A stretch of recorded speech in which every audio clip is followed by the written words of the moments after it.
بھائی اسٹیٹس کیا ہوتا ہے؟ میں تو بالکل عام سا آدمی ہوں، اور میں آپ کو دل سے کہہ رہا ہوں، یہ میں خدا نخواستہ ایسا نہیں صرف کہنے کے لیے کہہ رہا ہوں۔ ٹھیک ہے، یہ سوشل میڈیا کی وجہ سے لوگ میرے چہرے کو پہچانتے ہیں اور کچھ باتیں ان تک پہنچ جاتی ہیں، مگر ایسا کرنے سے میں بڑا کیسے ہوا؟ ایسا کرنے سے میرا اسٹیٹس کیسے بڑا ہوا؟ میرا اسٹیٹس تو کوئی بڑا نہیں ہوا نا۔ تو اس لیے یہ ہمیں ایک غلط فہمی ہوتی ہے کہ اگر فرض کریں کوئی شخص مشہور ہو گیا ہے تو وہ اس کا اسٹیٹس بڑا ہو گیا ہے۔ تو میرا نہیں خیال کہ میری مثال دے سکتے ہیں، کیونکہ میں تو بہرحال میرا تو کوئی اسٹیٹس نہیں ہے کہ جس کی بنیاد پر میں فخر کروں اس بات پر کے اوپر کہ بھی میں بہت مشہور ہوں۔ بس یہ ایک عاجزی ہے کہ اللہ تعالیٰ کا شکر ہے کہ اللہ تعالیٰ نے یہ توفیق دی ہے کہ میں لوگوں تک اپنی بات کو پہنچا سکتا ہوں، اور یہ میرے اوپر ایک ذمہ داری بھی ہے کہ جب میں یہ بات کروں تو اس کو جو ہے وہ بالکل ایک بہت ہی سینسٹیو ذمہ داری سمجھ کے بات کروں۔ تو باقی آپ نے پوچھا ہے کہ اس کو بچانے کا کیا طریقہ ہے، تو بچانے کا طریقہ یہ ہے کہ ہم سب اپنے انجام کو اپنے ذہن میں رکھیں۔ ہم سب ہمیشہ یہ سوچ کے رکھیں کہ ہم نے مر جانا ہے، ہم جو بھی کچھ ہوں ایک دن ہم نے اس دنیا سے چلے جانا ہے۔ اگر آدمی اپنے اس سٹیٹس کو ذہن میں رکھے نا کہ میرا یہ سٹیٹس ہے کہ میں فانی ہوں، میرا سٹیٹس یہ ہے کہ میں نے یہاں نہیں رہنا ہمیشہ، اور جتنا بھی یہ سب کچھ نظر آ رہا ہے یہ صرف تھوڑی دیر کے لیے دھوکہ ہے۔ ہاں یہ مجھے ملا ہے، میں اس سے فائدہ اٹھاؤں، اس کی نعمتوں سے فائدہ اٹھاؤں، اس میں اوروں کو بھی شریک کروں، لیکن اگر آپ اس طرح کی چیز سے بچنا چاہتے ہیں تو اس کا بس ایک ہی طریقہ ہے کہ آپ موت کو ہمیشہ ذہن میں رکھیے۔ آپ یاد رکھیے کہ جو زندگی اور موت ہے نا، یہ دونوں الگ الگ نہیں ہیں، یہ سکے کے دو رخ ہیں۔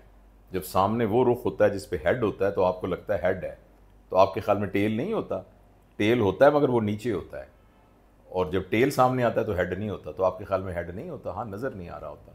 تو زندگی اور موت اسی طرح سے ہے۔ ہم کہتے ہیں نا میری عمر 30 سال ہو گئی، تو اصل ہم کہتے ہیں بھئی یہ 30 سال کا ہے، اصل میں 30 سال مر چکا ہے وہ، اس کی 30 سال کی زندگی نہیں ہے، اس کی 30 سال کی موت ہو چکی ہے، کیونکہ اس کی زندگی میں سے جو 30 سال تھے وہ مر چکے ہیں۔ تو ہم لمحہ بلمحہ مر رہے ہیں۔ ہم تو کہہ رہے ہیں نا کہ ہم لمحہ بلمحہ جی رہے ہیں، ہم لمحہ بلمحہ مر رہے ہیں۔ جو گزر رہا ہے وہ ہماری زندگی سے مرتا جا رہا ہے۔ تو اس لیے اگر ہم اپنی زندگی کی اس حقیقت کو مد نظر رکھیں تو یہ تمام چیزیں ہمیں بالکل متاثر نہیں کریں گے، نہ کسی کی گاڑی، نہ کسی کا پیسہ، نہ کسی کی دولت، نہ کسی کی گھڑیاں، نہ کسی کی عہدے، نہ کسی کی شان و شوکت، نہ اس کے فالورز، نہ اس کے لائکس، یہ سب چیزیں ہمیں بالکل میٹر نہیں کریں گی۔ تو اپنی موت کو ہمیشہ ذہن میں رکھنا چاہیے۔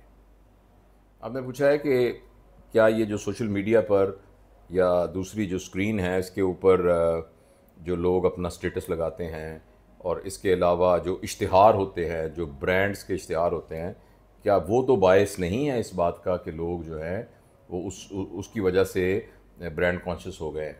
تو دیکھو بھائی، جنہوں نے چیزیں بیچنی ہیں انہوں نے اشتہار تو لگانا ہی ہے۔ آپ کی گلی میں ایک بندہ جو ہے وہ گولیاں ٹافیاں بیچتا ہے تو وہ بھی آواز لگاتا جاتا ہے، ٹافی لے لو، گولیاں لے لو، ٹافی لے لو، گولیاں لے لو۔ تو اب ضروری تو نہیں کہ جتنے سارے سنیں گے وہ جا کے ٹافیاں اور گولیاں لینی شروع کر دیں گے، وہ دیکھیں گے ان کی صحت کے لیے ٹھیک ہیں کہ نہیں، ضروری ہے کہ نہیں۔ تو بازار میں تو ایک آواز لگتی ہے ہمیشہ۔ آپ کہیں بس کے اڈے پہ جاتے ہیں، کہتے ہیں لاہور لاہور چلو بھائی، لاہور چلو، لاہور چلو، تو کیا اس آواز کی وجہ سے آپ لاہور چلے جاتے ہیں؟ اگر آپ نے نہ جانا ہو تو آپ نہیں جاتے نا۔ تو اسی طریقے سے باہر جو کچھ آوازیں لگ رہی ہوں، جتنے مرضی تشہیر ہو رہی ہو، جتنا بھی لوگ وی لاگ کر رہے ہوں اور اس میں بڑے بڑے گھر دکھا رہے ہوں اور سب کچھ دکھا رہے ہوں، تو یہ تو ہماری اپنی کمزوری ہے نا کہ ہم ان کے پیچھے لگیں گے کہ نہیں لگیں گے۔ ہمیں ہمارا کردار اپنا اتنا مضبوط ہونا چاہیے، اور ہمارے اندر صحیح غلط کی اتنی پہچان ہونی چاہیے کہ اس طرح کی ٹیمپٹیشن جو ہیں وہ ہمیں بالکل متاثر نہ کریں۔ دیکھیے یہ جو F O M O, fear of missing out ہے، یہ ویسے بھی کوئی بہت اچھی خواہش نہیں ہے، اور یہ ایک بہت اچھا خیال نہیں ہے کہ مجھے کوئی دیکھ نہیں رہا، میں اہم کیوں نہیں ہوں، میں سب کی نظروں میں بڑا کیوں نہیں ہوں۔ یہ ویسے بھی کوئی بہت زیادہ روحانی طور پر بھی اور ایک طرح کی ذاتی گروتھ کے لحاظ سے کوئی بہت اچھی خواہش نہیں ہے۔ آدمی خود بخود نمایاں ہوتا ہے، جب دیا جلتا ہے تو فوراً پتہ لگ جاتا ہے یہ دیا جل رہا ہے۔ جب چاند نکلتا ہے تو خود ہی پتہ لگ جاتا ہے یہ چاند نکلا ہوا ہے۔ جب آپ میں کوئی خوبی ہوگی، آپ میں کوئی وصف ہوگا، تو وہ وصف چھپ ہی نہیں سکتا۔ تو کیا اگر آپ پیسے کے ذریعے سے اپنے آپ کو بڑا ثابت کر کے اور مسنگ آؤٹ کو اوائڈ کرنے کے لیے آپ پیسے کا اظہار کر رہے ہیں، یعنی آپ اندر داخل ہوئے تو آپ کی گھڑی دیکھ کر لوگوں نے کہا واہ واہ واہ واہ، یہ گھڑی تو 1 کروڑ کی ہوگی اور آپ کو لگا کہ آپ بہت اہم ہیں، تو میرے خیال میں تو آپ بیچارے بہت ہی مزریبل ہیں.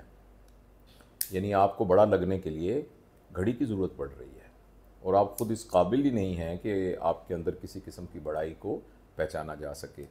تو یہ بات تو صحیح ہے کہ تربیت کی کمی کی وجہ سے لوگوں کو اس قسم کے اوچھے ہتھ کنڈے استعمال کرنے پڑتے ہیں، لیکن اصل میں تو ہم نمایاں ہوں گے، ہم مس آؤٹ نہیں کریں گے، لوگ ہماری قدر کریں گے، لوگ ہمیں اعزاز دیں گے، وہ ہمارے وظائف جو ہمارے وصف ہیں ان کی وجہ سے دیں گے، جو ہماری خصوصیات ہیں ان کی وجہ سے دیں گے، جو ہمارے اندر اچھی باتیں ہیں وہ دیں گے. اور اچھی باتوں کا تعلق یہ ہوتا ہے کہ ایسی تمام باتیں جس سے ارد گرد کے لوگ بھی مستفید ہوں.